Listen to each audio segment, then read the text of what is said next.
What if the stories of ancient heroes we grew up admiring weren't just about courage and strength, but also about cunning political games? Think about it. Behind every legendary feat, from the Trojan Horse to Hercules' impossible labors, there might be a hidden layer of strategy, alliances, and even sacrifices made not for glory, but for power. These myths weren't just bedtime stories. They were carefully crafted narratives designed to inspire and sometimes manipulate. So why would ancient civilizations wrap their political maneuvers in the cloak of heroism?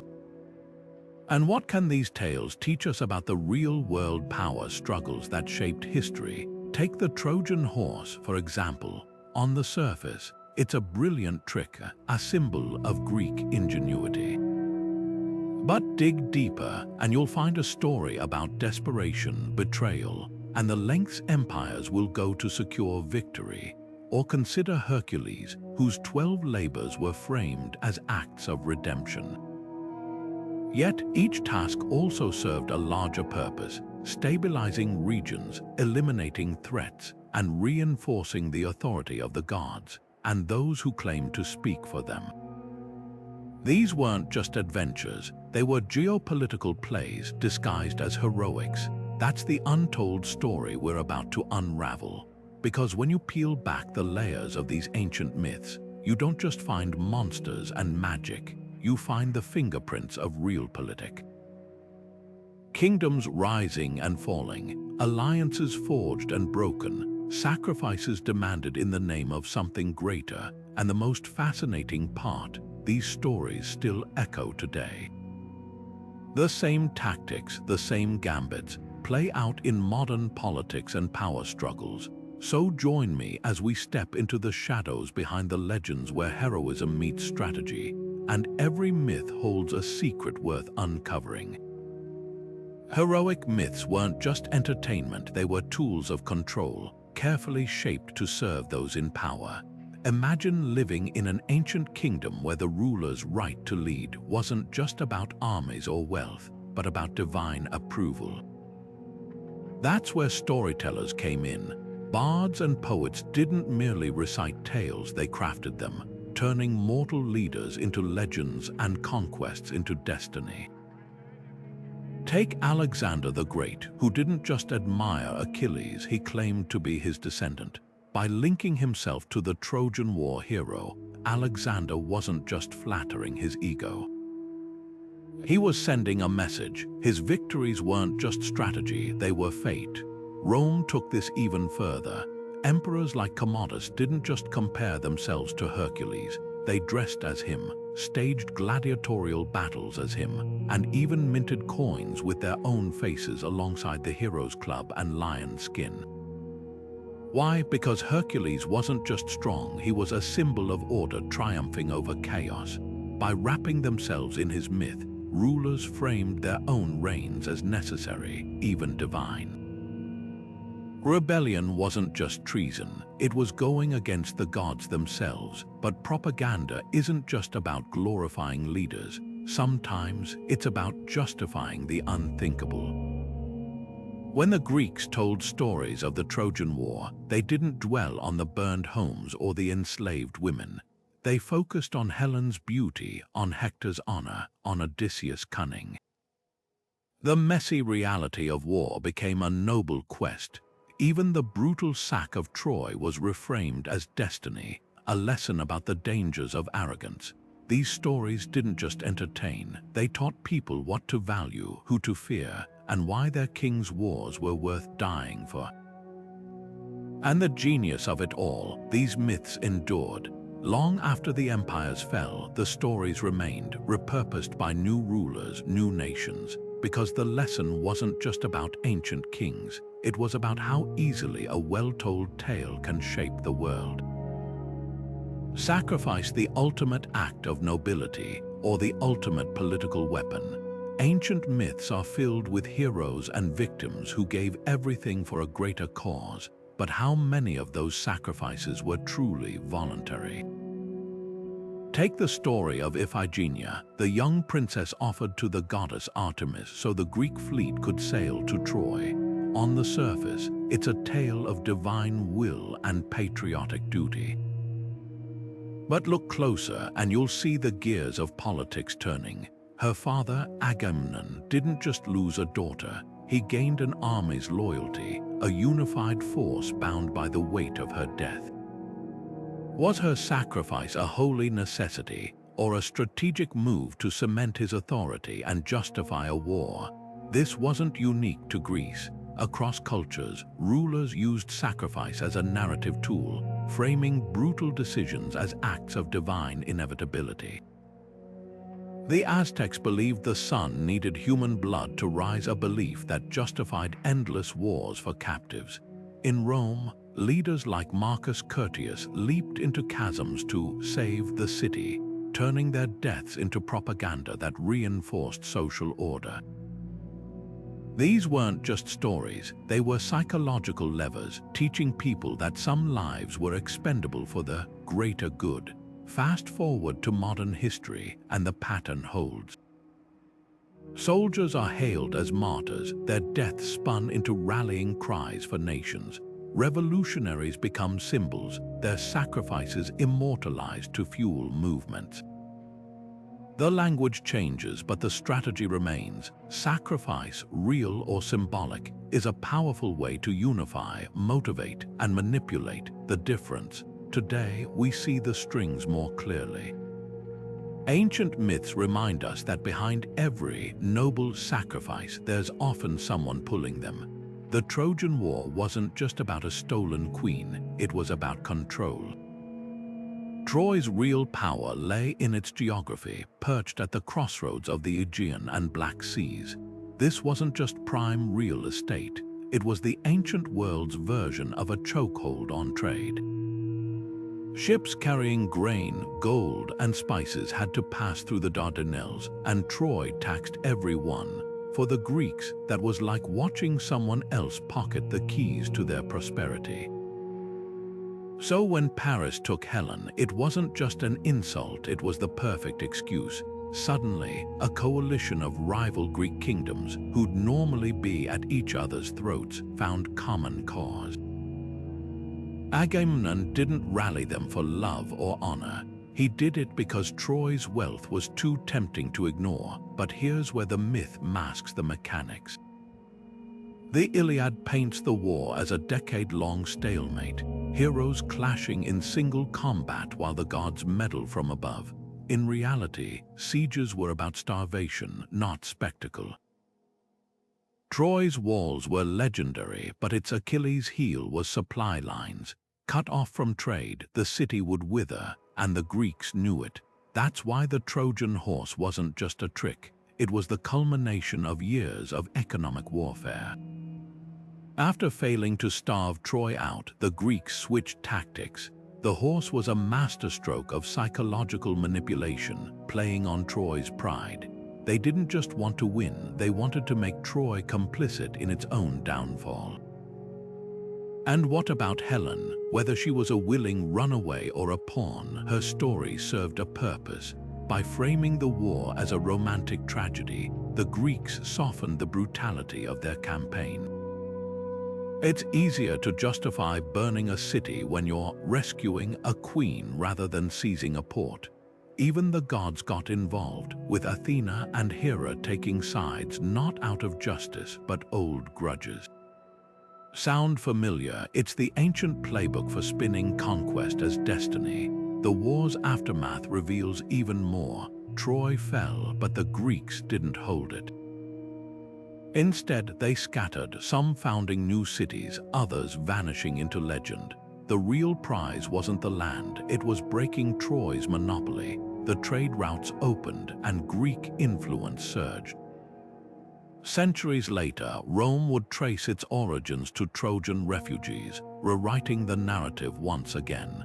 Because in geopolitics, even defeat can be repackaged as destiny. The Trojan War wasn't a myth, it was a blueprint. Control the story, and you control the future.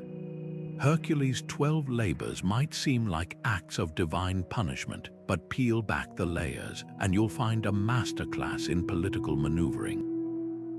The story goes that Hercules, driven mad by the goddess Hera, killed his own family, and to atone, he was forced to serve King Eurystheus, completing 12 impossible tasks. But here's the twist: Eurystheus wasn't just handing out arbitrary chores. Each labor systematically removed threats, secured resources, or expanded his influence, all while keeping Hercules, a rival with divine blood, under his thumb. Take the Nemean lion, the first labor. This monstrous beast terrorized the region, but its pelt was said to be impervious to weapons. By sending Hercules to kill it, Eurystheus accomplished two things. He rid his kingdom of a deadly nuisance, and he gained a symbol of invincibility when Hercules wore the lion's skin as armor. Suddenly, the king's enforcer looked and was unstoppable. Then came the Lernaean Hydra, a many-headed serpent poisoning the waters near Argos. Controlling water sources was critical for any ancient ruler, and by eliminating the Hydra, Hercules didn't just prove his strength, he secured a vital resource for Eurystheus's domain. Even the more seemingly whimsical labors had strategic undertones. The Cyrenian hind, a sacred deer with golden antlers, was protected by Artemis herself. Catching it wasn't just about skill, it was a diplomatic tightrope. Success meant Eurystheus could claim favor from the gods, while failure would anger Artemis, a risk he was happy to let Hercules shoulder. And the Augean stables, cleaning decades of filth in a day, sounds like a humiliating chore, until you realize Augeas was a rival king. By diverting rivers to wash away the mess, Hercules didn't just complete a task, he demonstrated the power to reshape the land itself, a subtle warning to anyone defying Eurystheus's rule. The labors grew bolder as Hercules proved his worth. The Erymanthian boar terrorized Arcadia, a region Eurystheus sought to influence. The Stymphalian birds, with their deadly bronze feathers, were destabilizing trade routes. Even the journey to the underworld to fetch Cerberus wasn't just about bravery, it sent a message. Eurystheus's reach extended beyond the mortal world. Every labor tightened his grip, all while keeping Hercules too busy to challenge him. And that's the genius of it. By framing these tasks as penance, Eurystheus turned a potential rival into a weapon. Hercules' strength was undeniable, but his guilt made him pliable. The king didn't just avoid blame for sending a hero into danger. He cast himself as the rightful authority, dispensing justice. The labors weren't punishment, they were propaganda. Each victory reinforced the idea that Eurystheus's rule was divinely sanctioned, and that even a demigod had to obey. This wasn't unique to myth. History is full of rulers using heroes to consolidate power, from medieval knights sent on quests to modern figureheads deployed for symbolic victories. Hercules' story endures because it's not just about strength, it's about how power disguises itself as destiny. The next time you hear of a hero's epic task, ask yourself who really benefits. Because behind every labor, there's often a king pulling the strings. Odysseus didn't just navigate the seas, he navigated the razor's edge between hero and opportunist.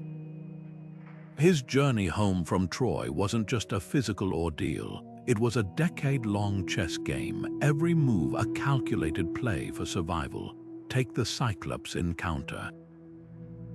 Trapped in Polyphemus' cave, Odysseus didn't rely on brute strength.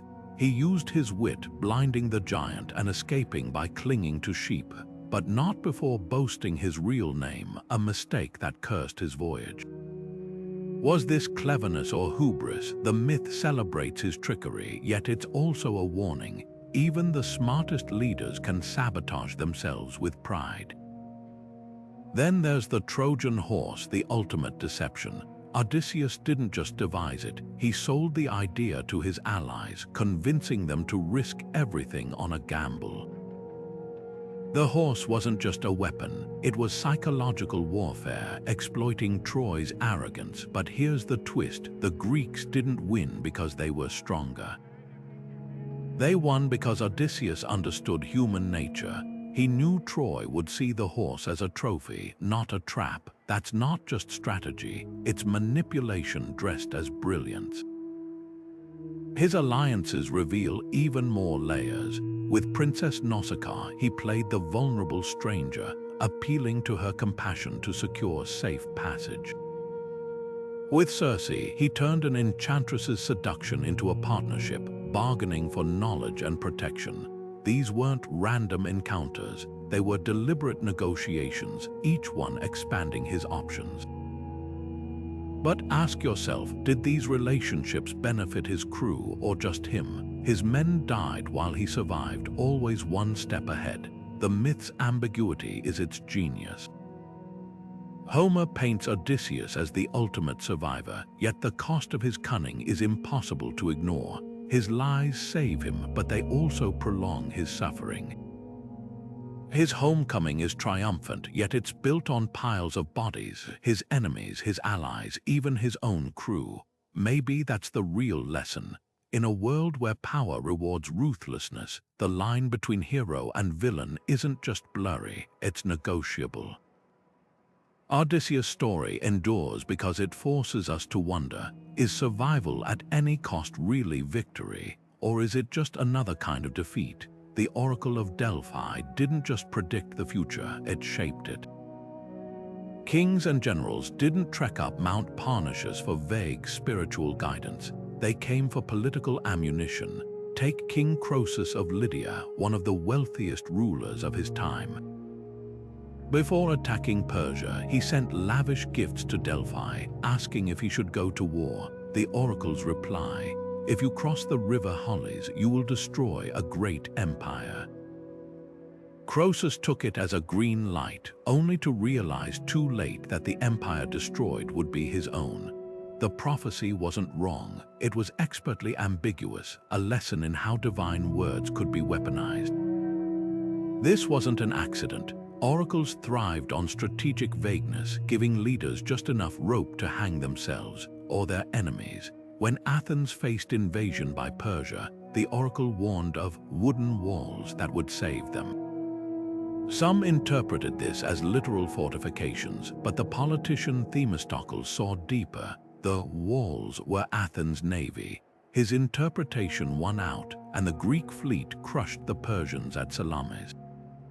The prophecy didn't dictate strategy, it offered a riddle, and the cleverest reading decided who held power. Even the oracle's physical presence was political theater. The Pythia, the priestess who delivered prophecies, sat atop a tripod inhaling ethylene vapors from the earth, her trance-like state lending her words an otherworldly weight. But behind the mysticism, the temple priests, often privy to international gossip and military intelligence, could steer her pronouncements. When Sparta asked about challenging Athens, the oracle's reply nudged them toward alliance instead of war, likely because Delphi's own interests aligned with peace. Divine will, it seemed, had a knack for matching earthly agendas. The darkest twist: oracles didn't just justify wars, they helped orchestrate regime changes. When the Roman king Tarquin sought advice, the Pythia told him his rule would last until a dog speaks. Years later, his rival staged a protest with a barking dog, claiming the prophecy was fulfilled. Tarquin fell not because fate decreed it, but because his enemies mastered the art of divine spin. This wasn't ancient superstition, it was early PR. Leaders didn't need to invent authority, they could borrow it from the gods, wrapping ambition in celestial inevitability. The next time you hear a modern politician invoke destiny or higher calling, remember, the game hasn't changed. Only the oracles have. Medea wasn't just a scorned woman, she was a mastermind. When her husband Jason abandoned her for a princess, she didn't weep or beg. She calculated. First, she sent a poisoned robe to her rival, watching as the young bride burned alive. Then, in the ultimate act of cold precision, she killed her own children, not out of madness, but to ensure Jason's bloodline ended with him. This wasn't hysteria, it was strategy. Ancient storytellers painted her as monstrous, but strip away the bias, and you'll find something far more unsettling. A woman who refused to play by the rules of a world that saw her as disposable. Cleopatra's myth is even more revealing. History remembers her as the seductress who ensnared Rome's greatest men, but that's a caricature crafted by her enemies. The real Cleopatra spoke 9 languages, negotiated military alliances, and ruled Egypt alone at a time when most women were sidelined. Her relationships with Caesar and Antony weren't just romantic. They were political lifelines, securing her kingdom's independence against Rome's expanding grip. When Octavian later vilified her as a decadent temptress, it wasn't because she lacked virtue. It was because she'd outmaneuvered him too often. Even Helen of Troy, the face that launched 1,000 ships, was more than a passive prize. Some versions of the myth suggest she went willingly with Paris, trading her gilded cage in Sparta for agency in Troy. Others claim she never went to Troy at all, that the war was fought over a phantom, while the real Helen waited in Egypt.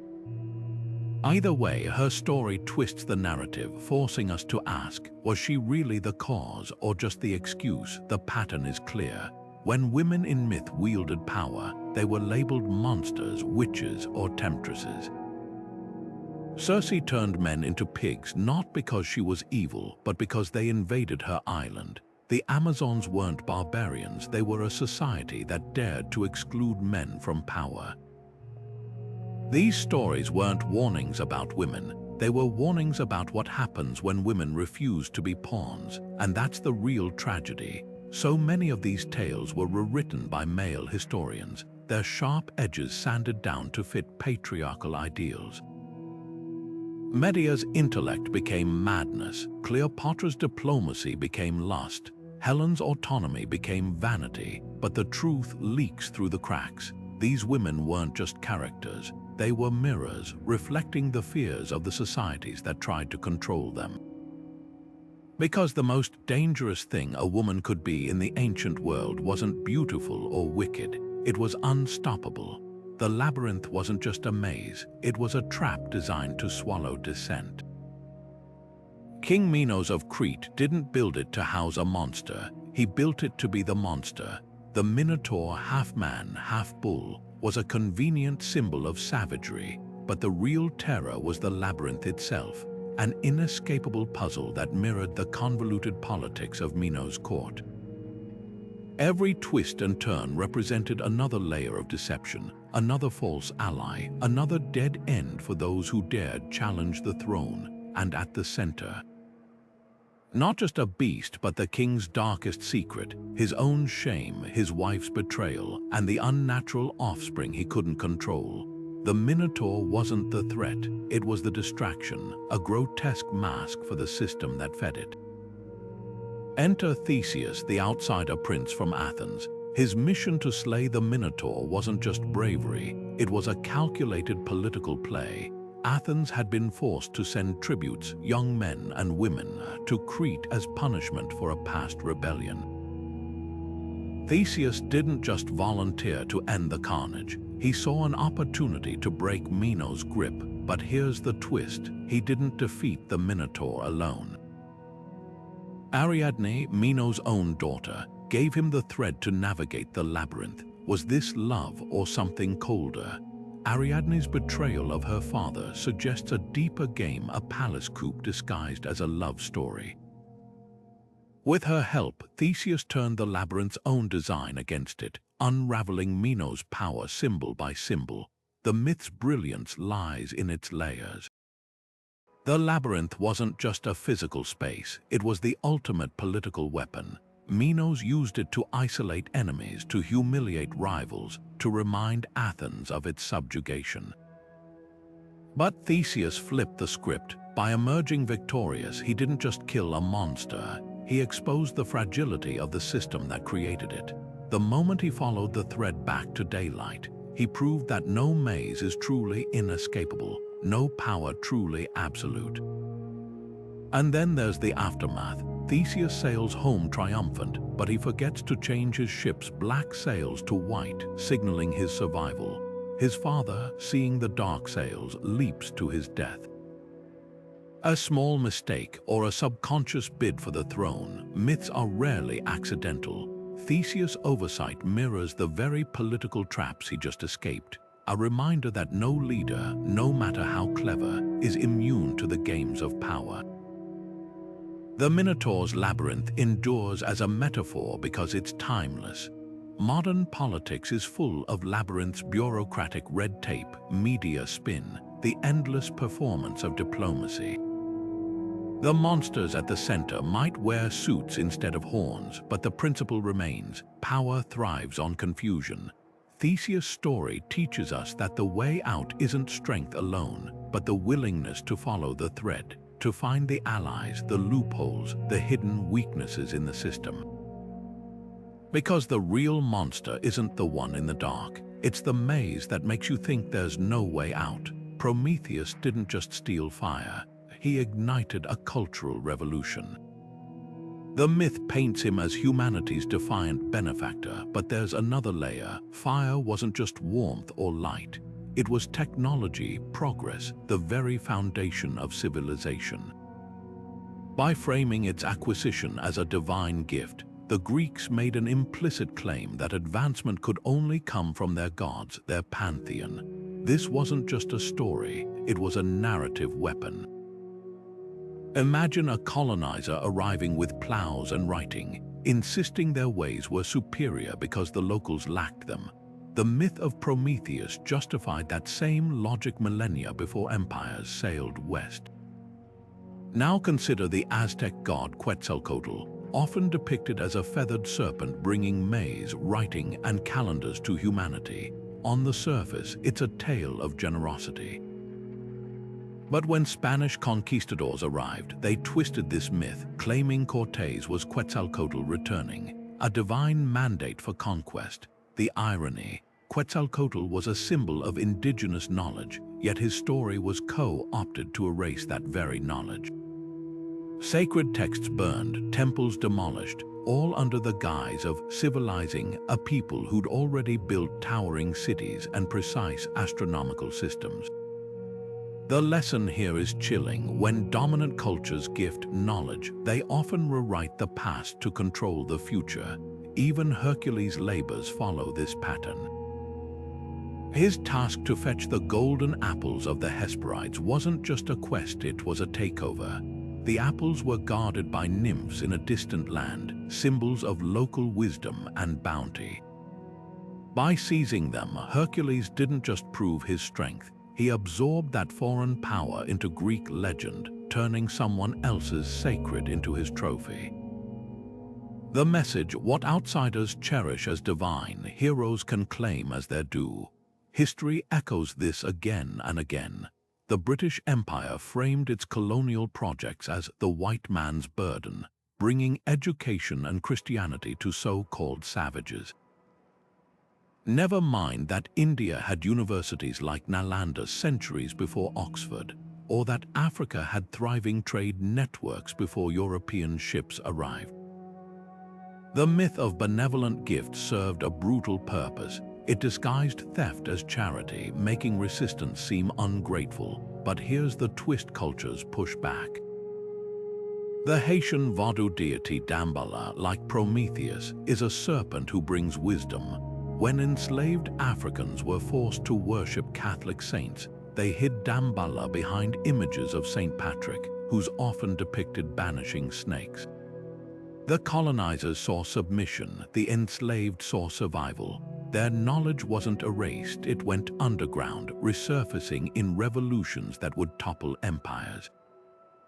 So the next time you hear a myth about gods gifting fire or heroes stealing apples, ask, who's telling the story and what are they trying to take? Because behind every divine gift, there's often a human cost. The fire wasn't free. Someone always pays for progress. The Golden Fleece wasn't just a mythical prize. It was a trade route disguised as a legend. Jason's quest wasn't about heroism. It was about control. In the ancient world, gold wasn't merely wealth. It was power, melted into coins to pay armies, woven into alliances, and stamped with the faces of kings. And wool, the lifeblood of economies, traded across continents, dressing armies and lining the coffers of elites. The fleece, shimmering and sacred, symbolized both. But here's the twist. Jason didn't assemble the Argonauts out of loyalty or bravery. He handpicked a crew of princes, warriors, and demigods, each representing a kingdom with a stake in the Black Sea's riches. This wasn't a band of brothers, it was a corporate boardroom on a ship. Take Hercules, who joined the voyage not for glory but because his cousin Eurystheus ordered it, a political favor disguised as adventure. Or Orpheus, whose music could sway gods and men, a skill as valuable as any sword in negotiations. Even the twins Castor and Pollux weren't just fighters, they were Spartan royalty, their presence a silent endorsement of the mission's legitimacy. Every oar stroke toward Colchis was a calculated move, every storm weathered a shared investment.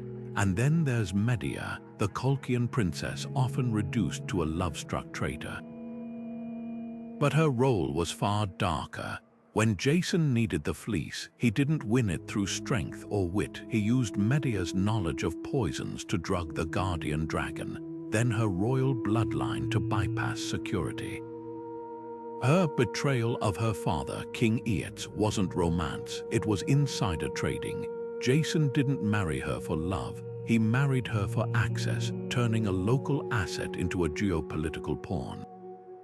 The fleece itself tells the real story. Hung in a sacred grove guarded by a dragon, it wasn't just treasure, it was a monopoly. Colchis controlled the gold-rich rivers of the Caucasus, and the fleece was their trademark, a divine seal on their wealth. By taking it, Jason wasn't just stealing an artifact, he was cracking open a market. The Argo's return voyage wasn't a triumph, it was a corporate retreat, with stops in Crete and Libya to secure ports, suppress rivals, and spin the tale of a hero's journey while the real work happened in backroom deals. The myth's genius is how it disguises economics as destiny. The gods' involvement, the monsters, the trials all distract from the paper trail, but look closer and the receipts are there. Peleus, the usurper who sent Jason on the quest, didn't want him dead. He wanted him indebted, tied to a network of alliances that would stabilize his own shaky rule. When Jason finally returns, fleece in hand, he doesn't get a throne, he gets a marriage alliance and a seat at the table. The real golden prize wasn't the fleece, it was the supply chain. Sound familiar? Modern corporations still dress conquests as innovation, rebranding resource grabs as disruption. The Argonauts didn't invent the game, they just wrote the first playbook. Because when history is written by the winners, even a hostile takeover can look like an epic quest. Ragnarok wasn't just the end of the world, it was the ultimate power shift. The Norse didn't fear their apocalypse as mere destruction. They saw it as a necessary purge, a fiery reset where old gods would fall and new ones would rise. Think about that. Odin, the All-Father, devoured by the wolf Fenrir. Thor, the thunder god, slain by the serpent Jörmungandr. Even the great world tree Yggdrasil would shudder and burn. But here's the twist. After the ashes settled, two humans would emerge from the wreckage, repopulating the earth while a handful of younger gods inherited what remained. This wasn't chaos, it was a meticulously planned transition, a mythic blueprint for how societies reinvent themselves under pressure. History is littered with these resets. The French Revolution didn't just topple a king, it dismantled an entire feudal system, replacing divine right monarchy with the cold calculus of guillotines and constitutions. The fall of Rome didn't just collapse an empire, it scattered its pieces across Europe, where they were reassembled into kingdoms, republics, and eventually nations. Even the Black Death, which wiped out half of medieval Europe, didn't just bring death, it shattered the rigid class system, empowering laborers who'd once been disposable. Ragnarok mirrors these moments, framing collapse not as an ending but as a correction. Now consider modern parallels: climate change, economic inequality, political polarization. They're not just crises. They're pressure points straining systems until something breaks. When protesters topple statues or movements, demand overhauls of policing, healthcare, or education, they're not just asking for reform. They're enacting a kind of societal Ragnarok, where old symbols must die for new ideas to breathe.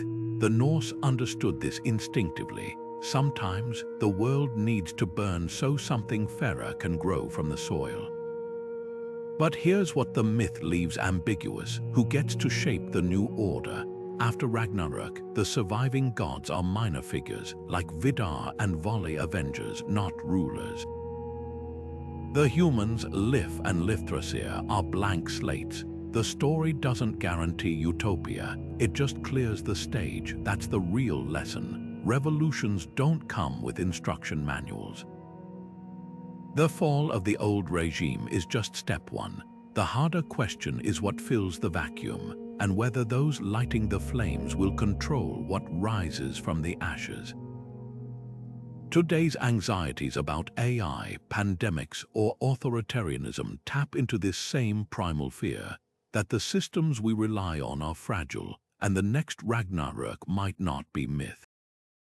But the Norse didn't just wring their hands, they prepared. Odin spent centuries gathering knowledge for the inevitable. Thor kept fighting, even knowing he'd lose. The message wasn't resignation, it was resolve. Collapse isn't the end if you're ready to rebuild. So here's the challenge: if our world is overdue for its own Ragnarok, what seeds are we planting now for what comes after? Because the future belongs to those who don't just survive the fire, but thrive in its glow. Gilgamesh didn't fear death, he feared irrelevance. The world's oldest epic isn't just about a king chasing immortality, it's about the terror of being forgotten. After his friend Enkidu dies, Gilgamesh abandons his throne, tears his royal robes, and wanders the wilderness in despair. But this isn't grief, it's a crisis of purpose. Without Enkidu, Gilgamesh realizes his victories mean nothing if no one remembers them. His quest for the secret of eternal life isn't about cheating death, it's about securing his place in history. Consider the world he ruled. Uruk, one of Mesopotamia's first great cities, where walls bore his name and temples proclaimed his glory. But walls crumble and temples fade. Gilgamesh knows that without divine favor, his dynasty could vanish like dust in the wind. When the gods deny him immortality, offering instead the consolation that his deeds will live on in song, it's not a rejection, it's a bargain. The epic itself becomes his monument, a lesson for future rulers. Legacy isn't about living forever, it's about ensuring your story outlasts you. Fast forward to modern leaders, and the playbook hasn't changed. Pharaohs built pyramids, emperors erected statues, and today's politicians jostle to rename airports and highways. The tools are different, but the anxiety is the same. What's $1 trillion infrastructure bill if no one remembers who passed it? Why broker peace deals if history books reduce you to a footnote? Gilgamesh's desperation echoes in every leader who obsessively curates their Wikipedia page or frets over presidential rankings. Yet there's a crucial difference. Ancient rulers tied their legacies to the divine, framing their power as cosmic inevitability. Modern leaders, stripped of that mythic scaffolding, must manufacture relevance through media cycles and viral moments. A Babylonian king could claim Ishtar's favor. A modern politician needs trending hashtags. The irony: Gilgamesh's story survives not because of his strength, but because of his vulnerability. His fear of oblivion made him human, and humanity, it turns out, is the one thing time struggles to erase. So the next time you see a leader scrambling to cement their legacy, remember, they're not just fighting for power. They're fighting the same battle Gilgamesh lost 3,000 years ago. The only difference, we're still telling his story. That's the real immortality, and it was never about living forever. It was about making sure the world couldn't forget you. When Athena intervenes to help Odysseus return to Ithaca, it's not just divine favor, it's a geopolitical statement. The goddess doesn't just guide him home, she ensures his kingdom remains intact, thwarting the suitors who have overrun his palace. This isn't a random act of kindness. Ithaca's stability matters to Olympus because it's a strategic foothold in the Aegean, a buffer against chaos.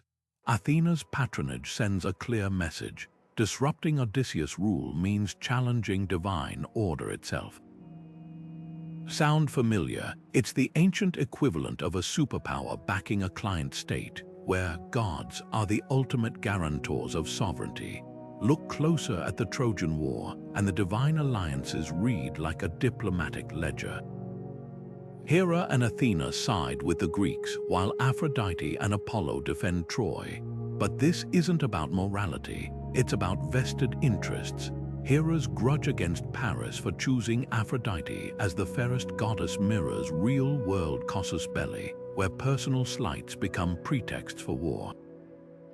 Apollo's defense of Troy, the city was a major cult center for him, a spiritual and economic hub. Losing it would weaken his influence. The gods aren't arbiters of justice, they're stakeholders protecting their investments under the guise of fate. Even Hercules' labors reveal this dynamic. When Hera torments him, it's not just jealousy, it's a power play.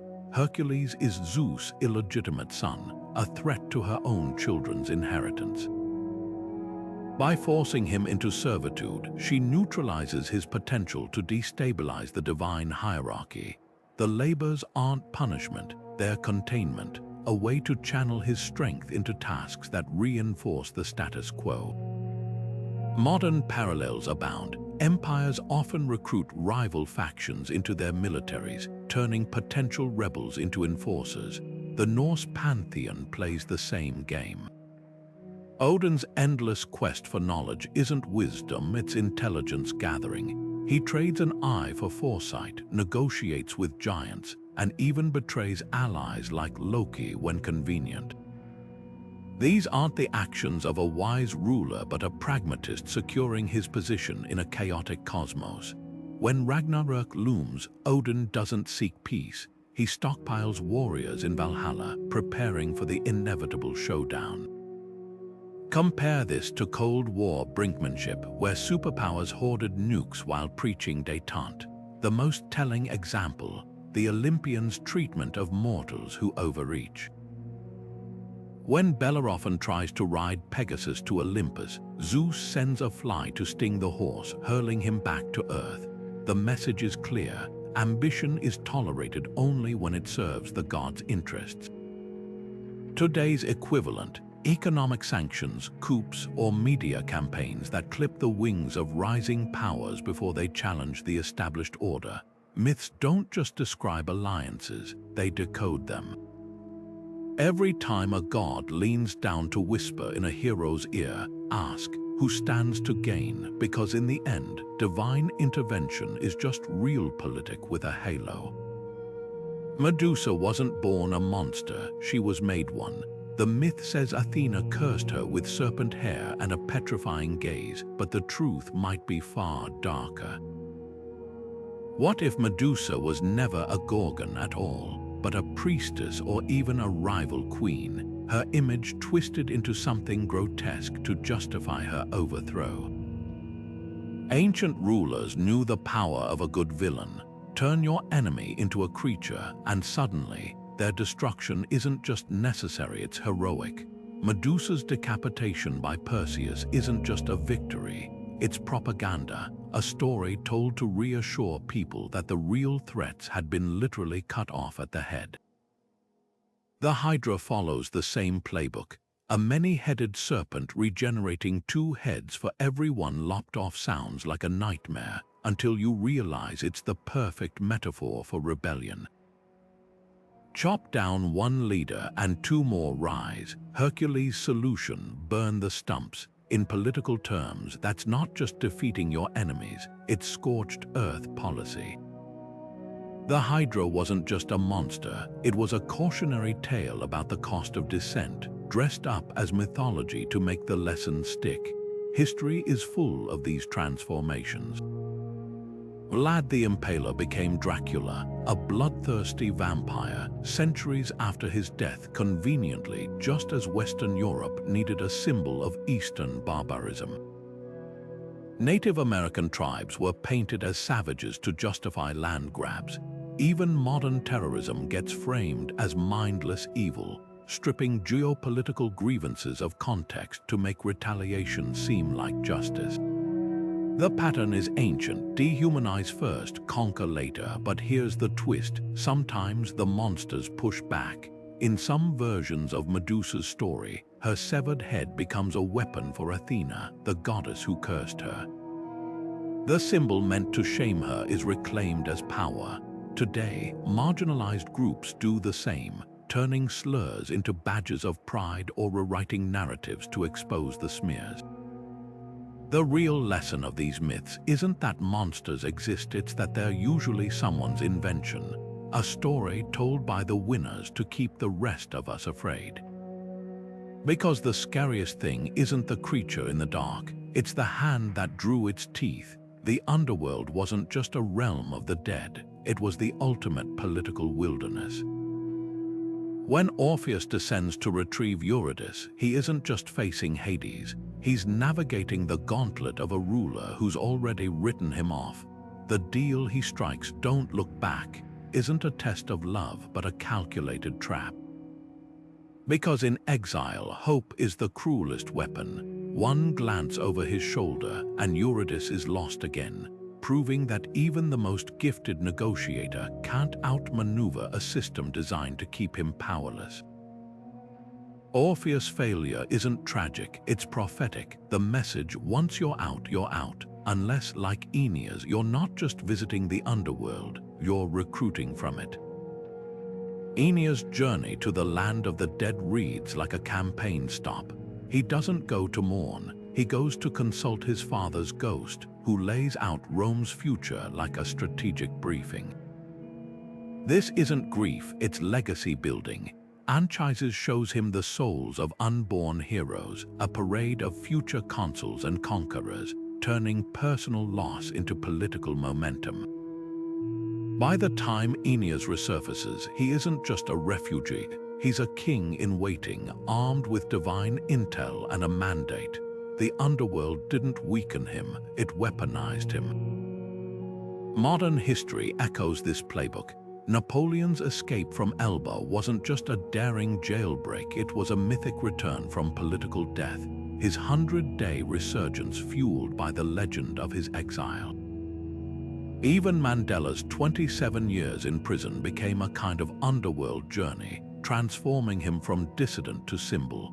The key isn't just surviving exile, it's rewriting it. When Aeneas lands in Italy, he doesn't hide his time in the shadows, he brands it. The underworld isn't his shame, it's his credentials. But here's the catch: not all returns are equal. Orpheus looks back and loses everything. Aeneas keeps his eyes forward and founds an empire. The difference isn't destiny, it's narrative control. Today's fallen leaders understand this dance.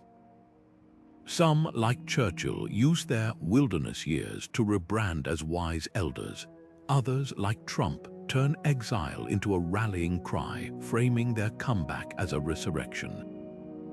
The underworld trope endures because power isn't just about who holds the throne, it's about who controls the story. Because in politics, as in myth, the dead don't always stay buried. And sometimes they come back stronger. Achilles' rage didn't just cost him Patroclus, it cost him victory. The greatest warrior of the Trojan War sat idle in his tent, nursing wounded pride while his comrades died, all because Agamemnon slighted his honor. This wasn't just a personal tragedy, it was a political disaster. Ancient audiences would have recognized the subtext. A leader's ego can cripple an entire army. The Iliad doesn't glorify Achilles' anger, it dissects it, showing how the very trait that made him invincible also made him vulnerable. His heel wasn't his only weakness. His inability to compromise was the fatal flaw that nearly doomed the Greeks. Oedipus' story cuts even deeper. A king so determined to avoid his fate that he blindly fulfills it. Oedipus is the ultimate warning about the limits of human control. When he solves the Sphinx's riddle, he proves his brilliance, but that same intellect fails him when he refuses to see the truth about his own past. The irony is brutal. The man who saved Thebes by answering a question destroys it by refusing to ask the right ones about himself. Ancient rulers wouldn't have missed the message. Leadership isn't just about wisdom, it's about the humility to question your own assumptions or risk becoming the threat you swore to defeat. These myths weren't entertainment, they were mirrors held up to power. Take King Croesus of Lydia, who literally interpreted an oracle's vague prophecy as a guarantee of victory, only to lose his kingdom. Or Julius Caesar, whose refusal to heed the IDs of March warnings echoed Oedipus' willful blindness. The pattern is clear. Heroes don't fall to monsters or armies alone. They're undone by the traits they refuse to temper, the blind spots they won't acknowledge. But here's what makes these stories timeless. They don't just warn leaders, they reassure the rest of us. When Achilles finally returns to battle, it's not for glory but to honor Patroclus. Oedipus, in his darkest moment, doesn't flee. He gouges out his own eyes, accepting responsibility. The lesson isn't that flaws destroy us, it's that reckoning with them is the only path to redemption. Modern leaders could learn from these arcs. The CEO who ignores market shifts because it's always worked before is replaying Oedipus' mistake. The politician who doubles down on a failed policy out of pride is channeling Achilles. These myths endure because they strip away the pageantry of power, revealing a truth we still resist. The higher you climb, the harder your flaws can hit. The difference between a hero and a cautionary tale isn't strength or intelligence, it's the courage to confront what you'd rather not see. Romulus and Remus weren't just brothers, they were a branding campaign. The story of Rome's founding, with its wolf-nurtured twins and fratricidal climax, wasn't mere folklore. It was a masterclass in political storytelling, transforming a messy origin into a divine mandate. Think about it, a city born from betrayal, its first king a murderer, shouldn't inspire loyalty. Yet by framing Romulus' act as necessary, removing a rival to secure Rome's future, the myth turned weakness into strength. The wolf became a symbol not of savagery but of resilience. The brothers' blood wasn't a stain but fertilizer for greatness. This wasn't history, it was alchemy, turning leaden truths into golden legend. Other civilizations followed the same playbook. Athens claimed to spring from the earth itself. Its people autochthonous literally sprung from the soil to dismiss rival claims of foreign influence. The Aztecs wove their migration myth around a divine sign, an eagle perched on a cactus devouring a snake. Never mind that their rise involved alliances and betrayals. The eagle's vision made their capital, Tenochtitlan, inevitable. Even the United States reframed its revolutionary violence as destiny, with paintings like the Spirit of 76 casting rebellion as a sacred duty. The pattern is universal. Founding myths aren't about truth. They're about cohesion, giving people a story too compelling to question. But the real genius lies in the contradictions. Rome's myth acknowledges Romulus' crime but absolves him through divine approval. The twins are abandoned yet saved, raised by a wolf yet civilized, killers yet chosen. These tensions don't weaken the narrative, they humanize it, letting citizens reconcile glory with grit. Modern nations do the same. America's city upon a hill idealism coexists with its revolutionary violence.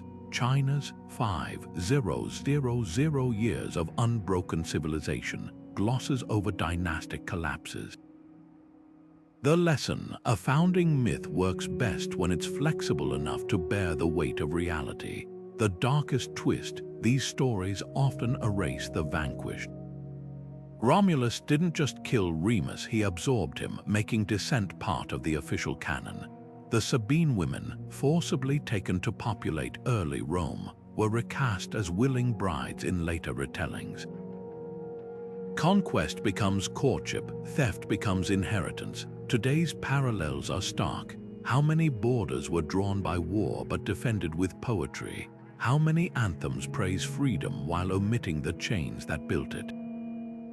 Founding myths don't just unite, they silence, turning dissonance into harmony with the stroke of a scribe's pen. Yet the silenced sometimes whisper back. Remus survives in every Roman who questioned authority. The Sabine women echo in Hashmi 2 movements, because the true test of a myth isn't whether it's believed, but whether it can hold when the marginalized start telling their own stories.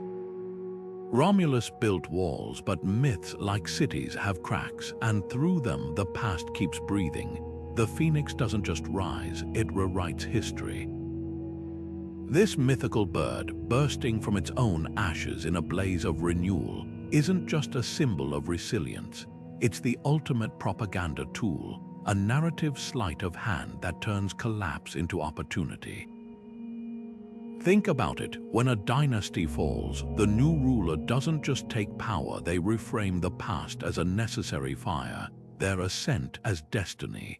The phoenix's cycle of death and rebirth isn't nature, it's political theater. Take ancient Egypt, where the Bennu bird, an early phoenix counterpart, was tied to the sun god Ra. Each sunrise wasn't just a new day, it was a reaffirmation of divine order. Pharaohs leveraged this symbolism, presenting their reigns as cosmic resets after periods of turmoil. When Akhenaten's radical monotheism collapsed, his successors didn't just restore the old gods, they cast themselves as the Bennu, resurrecting Mat, the principle of balance.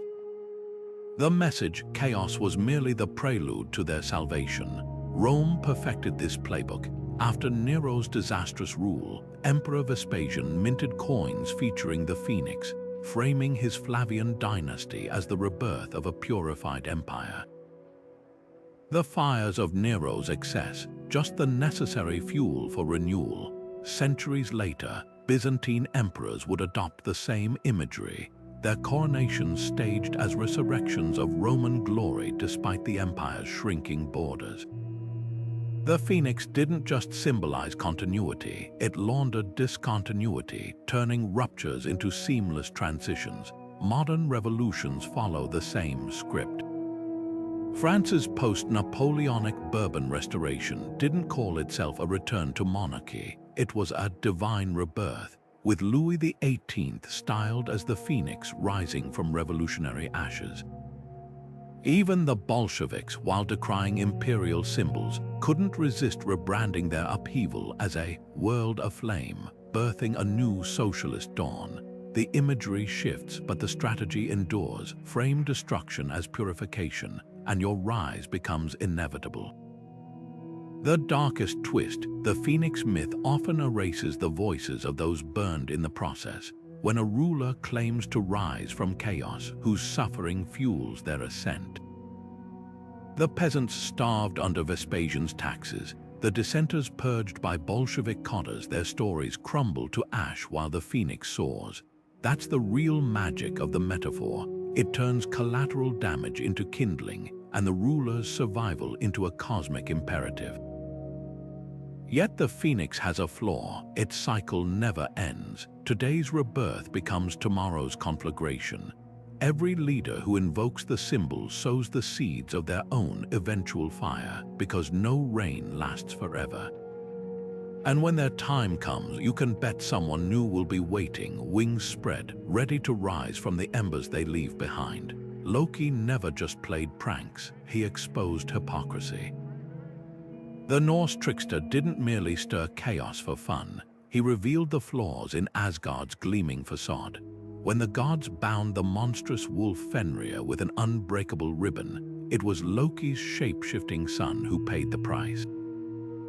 Later, when the gods demanded Loki fix their messes like rebuilding Asgard's walls, he outsmarted them, nearly winning the sun and moon as payment until they cheated. These weren't just mischievous antics, they were subversive acts peeling back the illusion of divine infallibility. In a society where kings claimed descent from gods, Loki's stories whispered a dangerous truth. Even the mighty rely on lies and loopholes to stay on top. West Africa's Anansi spun a similar web of resistance. The spider god didn't just trick lions and snakes, he outmaneuvered the sky god Niamh, stealing stories meant to be hoarded by the powerful. Anansi's victories weren't just clever, they were redistributive, taking knowledge from the elite and spreading it to the people. In a world where oral histories were controlled by rulers, Anansi's tales became a covert curriculum, teaching the oppressed how to turn their oppressors' greed against them. Slaves later carried these stories across the Atlantic, where they morphed into Biara rabbits' exploits, burning bushes and briar patches, masking lessons in survival under brutality. These tricksters share a blueprint. They weaponize the weak's greatest advantage, underestimation. A spider seems harmless until it weaves a trap. A jester's laughter disarms before it dissects.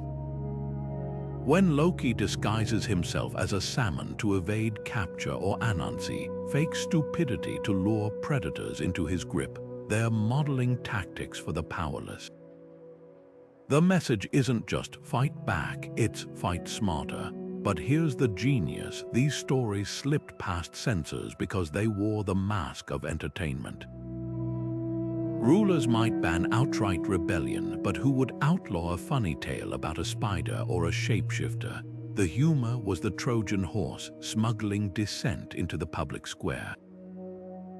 Even today, satire and parody follow this playbook, using laughter to critique power while dodging outright suppression. Yet the trickster's greatest lesson isn't just about resistance, it's about fragility. Every time Loki unravels a god's plan or Anansi humiliates a tyrant, they reveal the same truth. Systems of control are brittle. They rely on people believing in their invincibility. The moment someone starts pulling threads, the whole tapestry can unravel. That's why these myths endure. They're not just stories, they're contingency plans waiting in the cultural bloodstream for the day they're needed. Because sometimes the sharpest weapon isn't a sword, it's a spider's silk, delicate enough to go unnoticed until it's already holding the knife. Perseus wasn't just born a hero, he was born a political statement. His origin story, with Zeus appearing as a shower of gold to impregnate his mother Danae, wasn't just divine spectacle, it was a blueprint for power. By claiming direct descent from the king of the gods, Perseus didn't just earn admiration, he secured legitimacy. In a world where royal bloodlines were constantly contested, a mythic parentage was the ultimate trump card. Why debate a king's right to rule when the gods had already anointed him? Alexander the Great took this playbook and weaponized it. He didn't just admire Achilles, he traced his lineage back to him, and through Achilles to Zeus himself. But Alexander went further. He visited the oracle of Siwa, where priests allegedly confirmed him as the son of Ammon, the Egyptian Zeus. This wasn't piety, it was branding. By stitching together Greek and Egyptian divinity, Alexander didn't just conquer lands, He conquered narratives, positioning himself as a universal ruler whose authority transcended cultures. His coins didn't just bear his face, they showed him with the horns of Ammon, a walking, talking claim of divine right. Rome elevated this tactic to an art form. Emperors like Augustus didn't wait for death to become gods. They started the process early. Augustus claimed descent from Venus through Aeneas, and his reign was peppered with miraculous signs, a comet marking Julius Caesar's apotheosis, a sudden rainstorm saving his army. These weren't coincidences, they were carefully staged echoes of myth, reinforcing the idea that the emperor's power wasn't just political, it was cosmic. When Caligula built a bridge between his palace and the temple of Jupiter, he wasn't being eccentric. He was erasing the line between ruler and deity. The pattern repeats across continents. In Japan, emperors claimed descent from Amaterasu, the sun goddess, a lineage so sacred it remained unbroken for centuries, at least on paper. The Inca Sopa Inca wasn't just a king, he was Intai's child, the sun's living representative. Even European monarchs clung to the divine right of kings, well into the Enlightenment, insisting their authority came from God, not voters. But here's the twist, these claims often masked brutal realities. Divine birth myths were especially popular among usurpers and founders, people who needed to explain away their lack of pedigree. When the Macedonian Ptolemy took Egypt after Alexander's death, he didn't just adopt local god-king traditions. He fabricated a backstory linking himself to Dionysus. The message, his rule wasn't takeover, it was homecoming. The genius of these myths was their flexibility. A conqueror could be both a foreign liberator and a local deity's child, depending on the audience. Divine ancestry wasn't just about awe, it was about adaptability, a way to glue fractured empires together with sacred stories. And when rebellions arose, the counter-narrative wrote itself. To oppose the king wasn't just treason, it was sacrilege. Yet the cracks always showed. When Emperor Nero fiddled while Rome burned, his divine aura couldn't survive the stench of incompetence. The French Revolution didn't just topple a monarchy, it shattered the myth that bloodlines equaled virtue. Today, we smirk at ancient rulers who called themselves gods, but the instinct survives. Modern leaders may not claim Zeus as a father, but they still wrap themselves in myths of destiny, of exceptionalism, of being chosen by history. The robes change, but the ritual remains. The Siege of Troy wasn't just a legendary battle, it was a masterclass in psychological warfare, a blueprint modern militaries still follow. When the Greeks couldn't breach Troy's walls, they didn't just wait outside, they weaponized time itself. Starvation was their silent ally, cutting off supply lines until desperation seeped into the city's bones. Today, sieges might look different. Blockades replace walls, sanctions replace swords, but the strategy hasn't changed.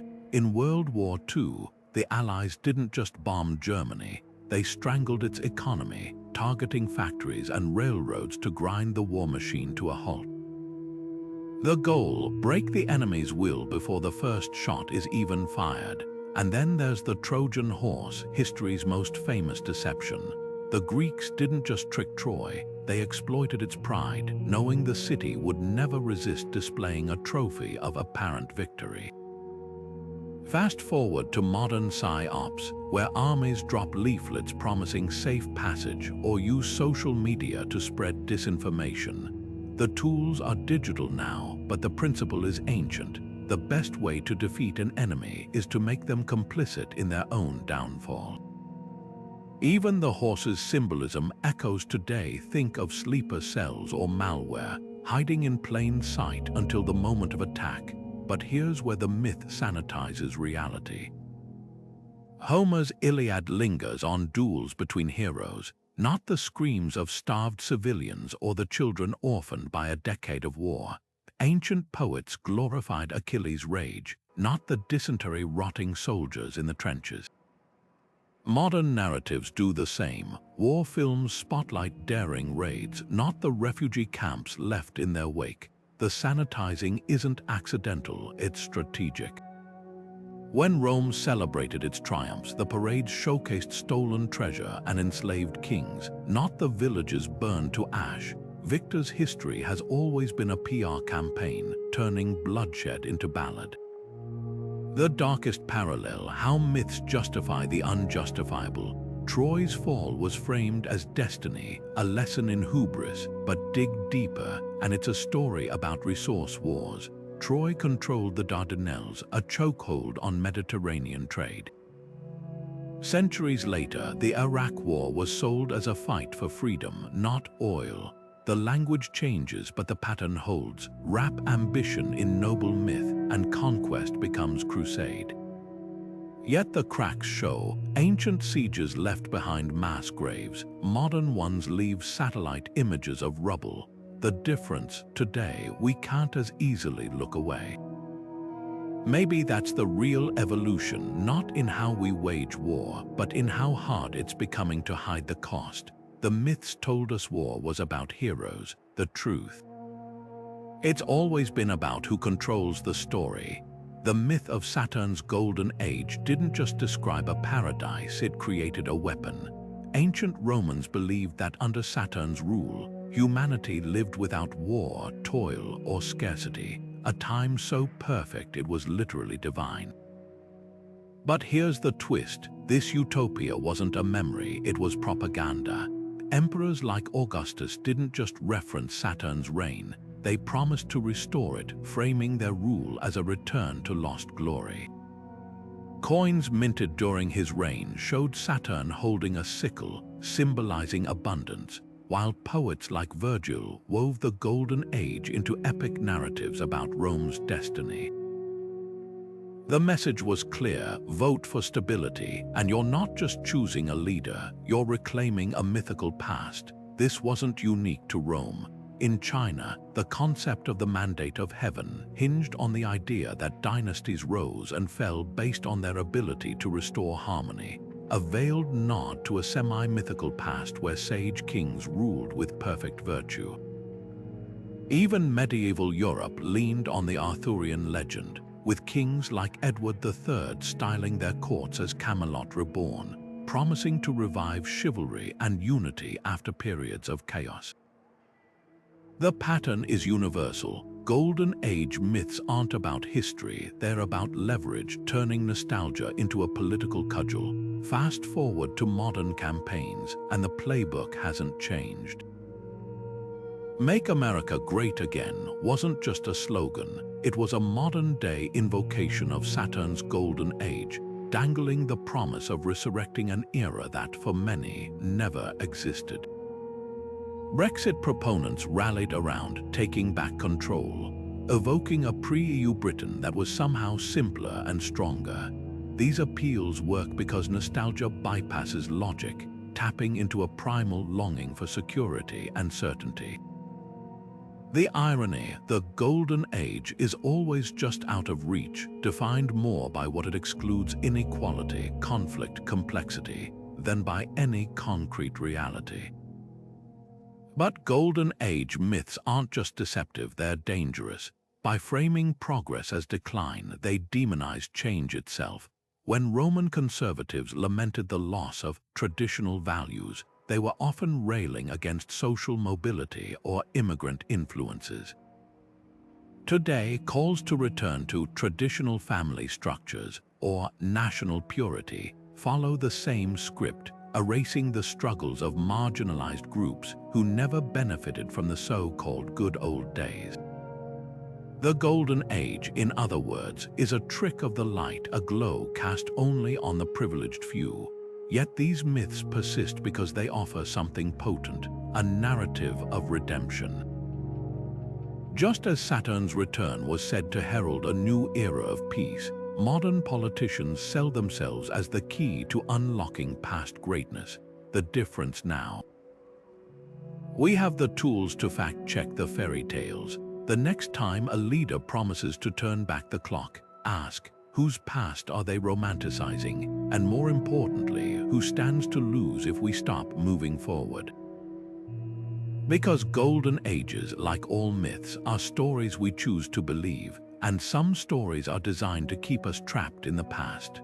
Hero cults weren't just about admiration, they were about control.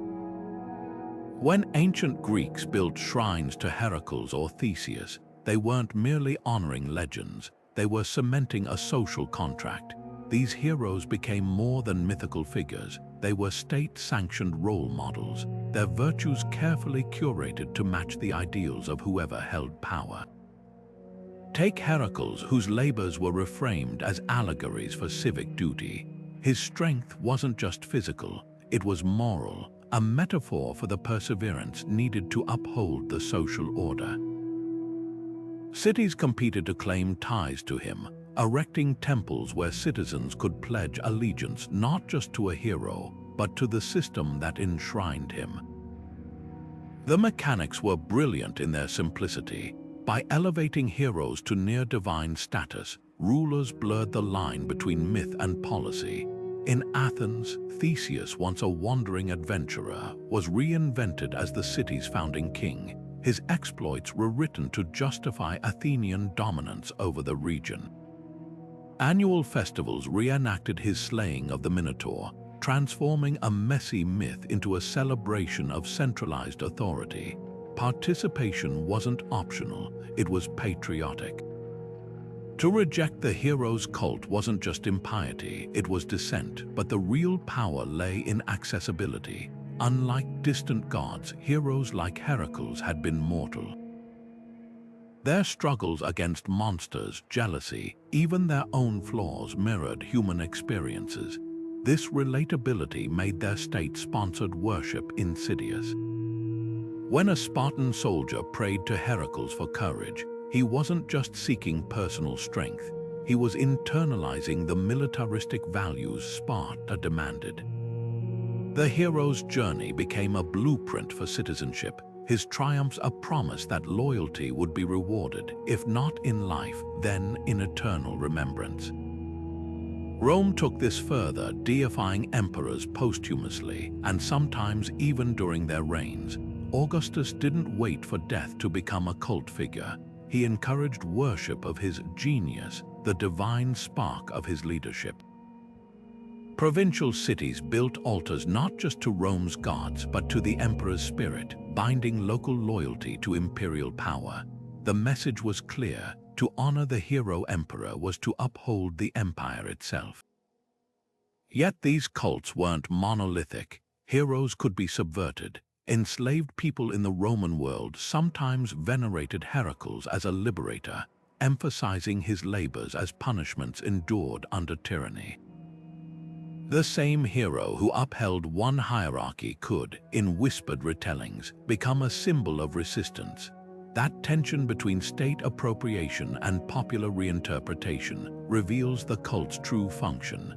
They weren't just tools of control, but battlegrounds over who got to define virtue.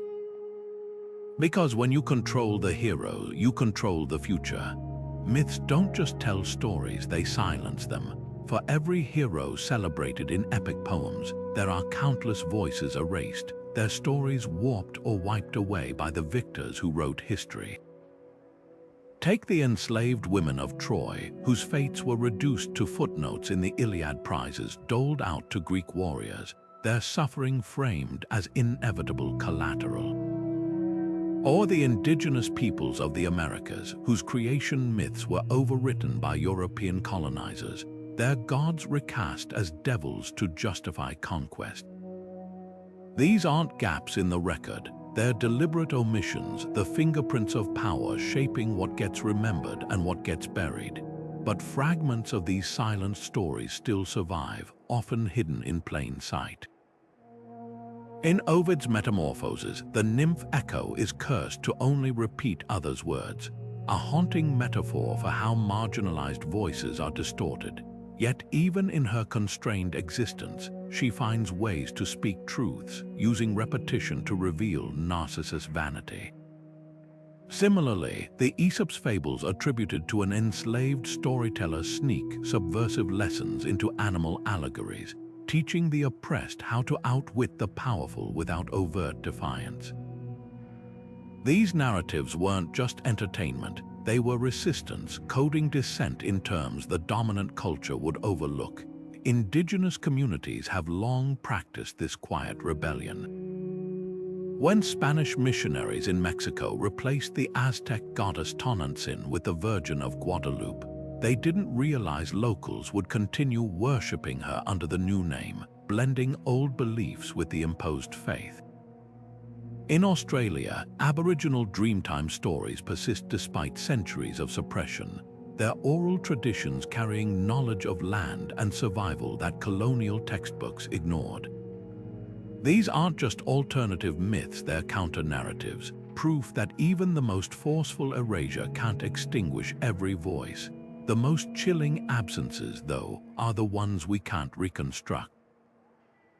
What stories did enslaved Africans carry across the Middle Passage, only to have them drowned in the hold of a ship?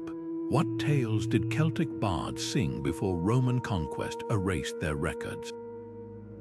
We catch glimpses like the Welsh Mabinogion, where myths of sovereignty and betrayal hint at a pre-Christian worldview, but so much is lost. Yet even these fragments matter because they remind us that the myths we know are curated, not complete. Today, the fight to reclaim these voices continues. Scholars pore over pottery shards and folk songs, piecing together suppressed traditions. Modern retellings, like Pat Barker's The Silence of the Girls, center the women and enslaved people sidelined in Homer's original. The lesson isn't just about correcting the past, it's about recognizing whose stories are still being silenced now. Because every myth we uncritically accept is a choice about who gets to shape the future. The real power of these lost voices, they force us to question not just what stories are told, but who benefits from the telling. Heroes don't just slay monsters, they shape narratives. What we've uncovered in these ancient tales isn't just a collection of thrilling adventures, but a masterclass in political theater. Every labor of Hercules, every cunning move by Odysseus, every sacrifice demanded by kings was never just about glory, it was about control. These stories were the original propaganda, carefully crafted to legitimize power, justify conquest, and mold societies. The Trojan War wasn't just a clash of armies, it was a lesson in how to spin resource grabs into epic quests. The Minotaur's labyrinth wasn't just a maze, it was a metaphor for the convoluted systems that keep dissenters trapped. And the gods, they weren't just capricious deities, they were stand-ins for the unpredictable forces of geopolitics, their whims dictating who rose and who fell. But here's the real revelation, these myths aren't relics, they're blueprints. The same tactics that painted Agamemnon as a noble leader or Cleopatra as a seductress are still at work today. Modern politicians don't claim divine ancestry, they invoke destiny, framing their campaigns as battles between good and evil. Corporations don't build labyrinths, they design algorithms that keep us scrolling, turning our attention into their golden fleece. And the heroes we celebrate, they're often handpicked, their flaws airbrushed away to fit the narrative those in power want told. The machinery hasn't changed, only the language has. So let's end with a challenge. If myths were the ancient world's spin doctors, what stories are we being sold today? When a leader invokes the will of the people, or a corporation promises to change the world, whose interests are really being served? The next time you hear a tale of triumph, whether it's a political speech, a viral success story, or a blockbuster biopic, peel back the layers, ask who benefits from the telling. Because the most powerful myths aren't the ones we question, they're the ones we accept without thinking. Now it's your turn. What modern myths have you noticed hiding in plain sight? Share your thoughts below. Let's decode the stories shaping our world together. And if you're hungry for more myth-busting deep dives, hit subscribe. The truth is out there, but first, We have to recognize the fictions we've been taught to call history.